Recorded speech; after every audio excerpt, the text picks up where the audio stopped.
Hey guys, welcome back to the BuzWeaver channel, and in our top stories today, the continuing high-profile story on Charlie Kirk. And we're seeing now that the shooting suspect, Tyler Robinson, is now being charged with aggravated murder, and the prosecutors are seeking the death penalty. And over here on the right, we see the biased distribution between the various social medias, or the various medias. And we can see, obviously, that it is still heavily covered by many agencies, not only in the United States, but around the world. We're going to start it off from MSNBC, Deadline Legal Blog. Utah prosecutors seek death penalty against Tyler Robinson in Charlie Kirk's death. Among the charges are aggravated murder for allegedly creating a great risk of death to at least one other person besides Kirk and Robinson. So Charlie Kirk's alleged killer, Tyler Robinson, was charged Tuesday with the capital crime of aggravated murder and other charges. Utah County Attorney Jeffrey Gray announced the charges at a news conference at which he said he is seeking the death penalty against Robinson.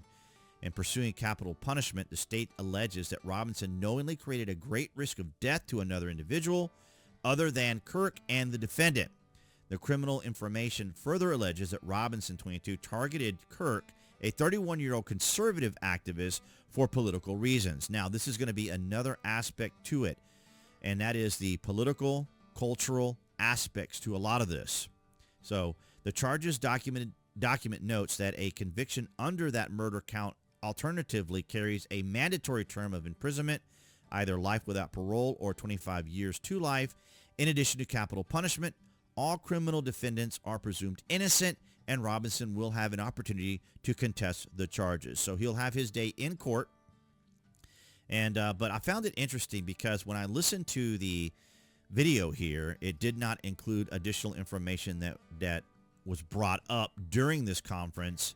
But in fairness to MSNBC, they intentionally did this, and that was that in this particular conference here, they outlined what we just read. However, there was more to this, and I wanted to mention this, and I also want to clarify and make it very clear to everyone that just because someone is gay or just because someone is trans does not make them a left radical or a leftist or a criminal. It just means that they have their particular alignment. And of course, I just wanted to differentiate the fact that I don't look at these individuals as being of any one particular political mindset. So Tyler Robinson grew more pro-gay and trans right-oriented, mom told cops, as Charlie Kirk's suspect charge could face firing squad. Now, I don't know about the firing squad part. I didn't look that up, but it makes for a very eye-grabbing title on an article.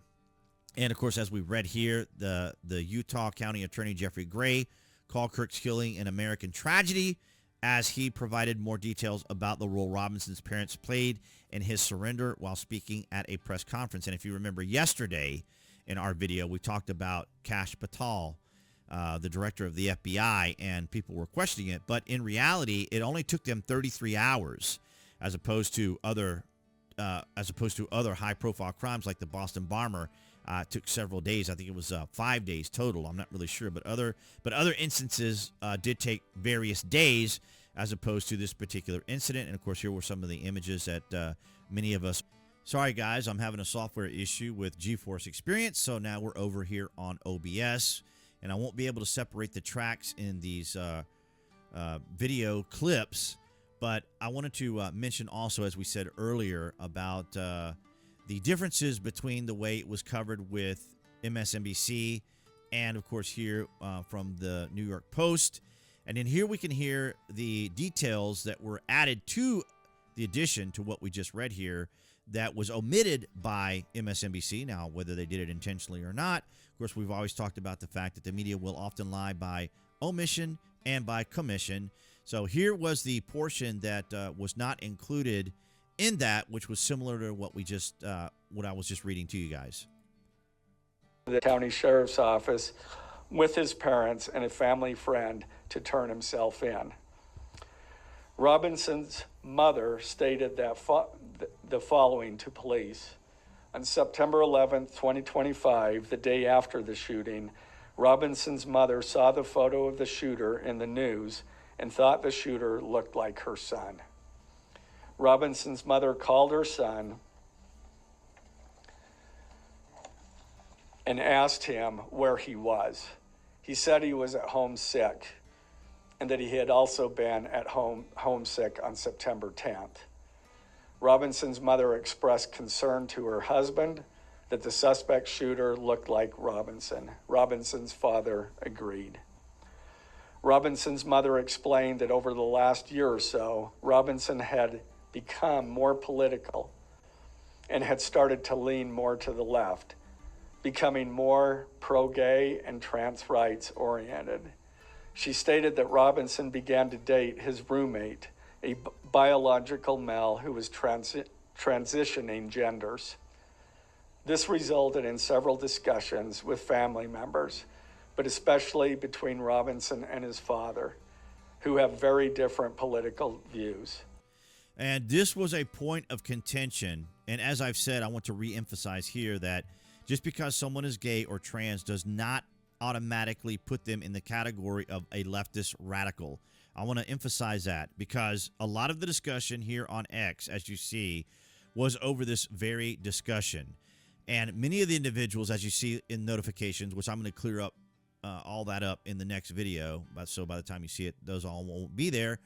But there was people making the arguments to me about the evidence and information that was coming out, and we were learning about these things, and so we were discussing these things, but the left was insisting that these things didn't happen, and of course is that Tryler was on the right and that he was a MAGA supporter. There's fake images.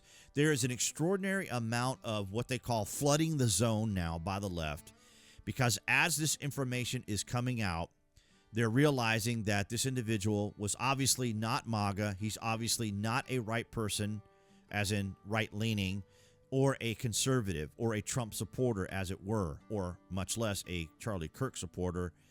They called him a gropher. They called him all sorts of different things to try to neutralize the reality of what they were experiencing. And so here on X, of course, you can follow me on X or other my social media platforms, which you can find below this video.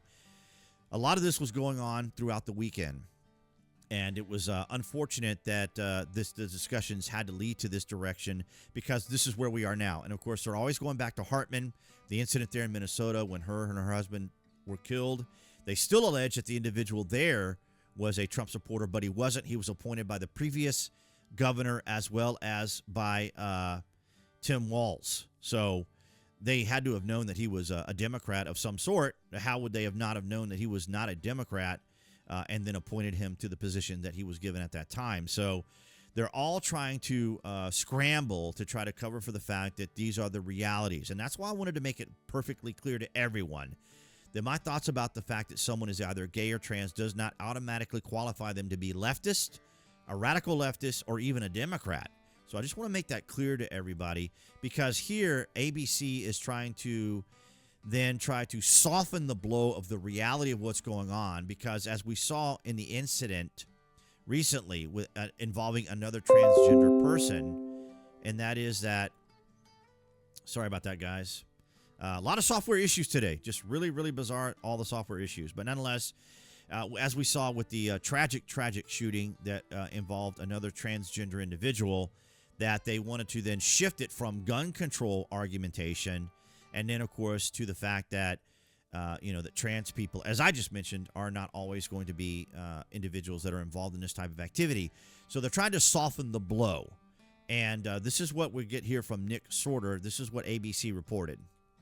We have seen an alleged murder with such specific text messages about the alleged murder weapon, where it was hidden, how it was placed, what was on it, but also it was very touching in a way that I think many of us didn't expect. A very intimate portrait into this relationship between the suspect's roommate and the suspect himself, with him repeatedly calling his roommate, who is transitioning, calling him my love, and I want to protect you, my love.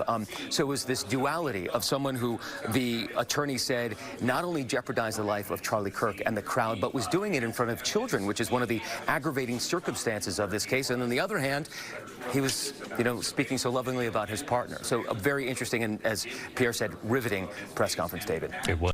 And any rational person, common sense thinking person, can clearly see that ABC is trying to provide some level of compassion, as it were, or a level of levity when we have a person who murdered another individual because of the difference in political ideology and philosophy and worldview. So I'll let you guys decide the level of absurdity of this, because in all intent and purpose, this is ABC intentionally, as we said here with MSNBC, lying by omission, lying by commission. I'm not saying that they're lying here in this situation.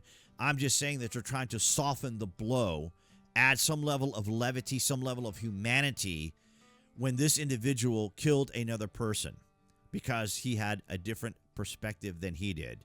And we're seeing this across the board now where people are being canceled or fired from their jobs. And I agree with what Breitbart had said. It echoes very similar to what I was saying. If you celebrate the assassination of a political opponent, you are unfit for any role of trust. Not with children, not in healthcare, not in government, not anywhere. This isn't cancel culture. It's self-defense.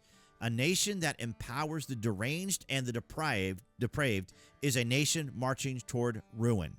And here ABC is essentially trying to soften this blow of reality, I suppose, because, of course, we know on the left, or the establishment uniparty provided the left with basically the platform for 4 years, and they hijacked our culture, they hijacked our institution, and they hijacked our justice system. And this is yet another example of how this force of the left, this force of the establishment, tries to maintain a narrative so that their side, as it were, is not perceived as being part of what is transpiring. Because even the individuals that bombed Elon Musk's facilities and called for his harm are also from the trans community and Antifa and from the left. These aren't Trump supporters that are trying to go after Elon Musk despite the disagreements. And I made several memes and other things showing that when you looked at some of the 4 major red deep states that voted for Donald Trump, there were no riots, there was no burning, there was no looting, there was no defacing of property, there were not people out blocking the streets or blocking the roads or demonstrating when this happened. And we saw in one of these posts here, I think it was here, I was trying to find it, where they're doing another No Kings Day. Also, I don't have it in this one because the software went down and I had to bring up all of the additional information again. So thank you guys for bearing with me. This has been an issue since November. I don't know what has changed software-wise. And, of course, support for Windows 10 is ending next month, so I'm not going to have to go to Windows 11 on this rig. But thank you guys so much for your continued support. All of you guys on BitChute, Rumble, and Odyssey, you guys have been amazing. Thank you so much for your guys' continued support. And, of course, everyone here on YouTube as we go into 2025 and all the things that YouTube is doing. So I appreciate the likes, the shares, and the comments. That helps out the channel tremendously. And, of course, below the video, you can find the various social media links as well as my affiliate marketing links. You guys know how those work. So I do appreciate all your support. But the likes, the shares, and the comments help out the channel immensely. So I appreciate all that support. Appearing there on the screen, that's going to be the channel icon. You guys can click on that to subscribe, as well as to select notification. That way you know when there's content here on the channel.